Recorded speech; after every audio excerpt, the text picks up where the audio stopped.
आदरणीय साथीहरू सबैलाई नमस्कार। हामीले पहिला पनि थापा टेस्टी मोमो कल्पना थापाजीको टेस्टी मोमोमा विज्ञापन दिएका थियौं र अहिले पनि हामी उहाँको घरमा आएका छौं। उहाँको मोमो एकदमै फेमस भएको छ चेन्नईमा र अहिले पनि उहाँको घरमा हामीले हेर्दाखेरि कल्पनाजी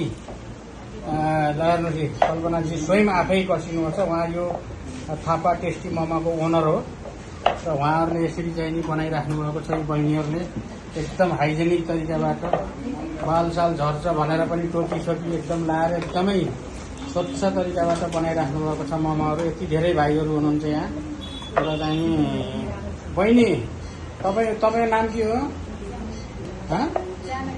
जानकी। कहिलेदेखि काम गर्नुहुन्छ यहाँ? भाइको रुद्रमणि, बाबुको बहिनीको भन्नुहोस् त? मुना। तपाईँको बाबु? नारायण कृष्ण। बाबु ल बाबु बहिनीहरू भन्नु त उहाँ बहिनी। तपाईँको भाइ? ल हाम्रो अध्यक्ष राज्य अधिकारी हेमराजजी पनि यहाँ हुनुहुन्छ सदस्यता दिँदै। र आदरणीय साथीहरू, अनि यो मोमो चेन्नईमा सुरु गरेको कल्पनाजी कति भयो? 2017 देखि गर्नुभएको थियो। अनि अहिले चेन्नईभरि कतिवटा काउन्टर छन्, कुन ठाउँमा छन् यसो भन्नुहोस् त? यता हेरेर भन्नुहोस् है।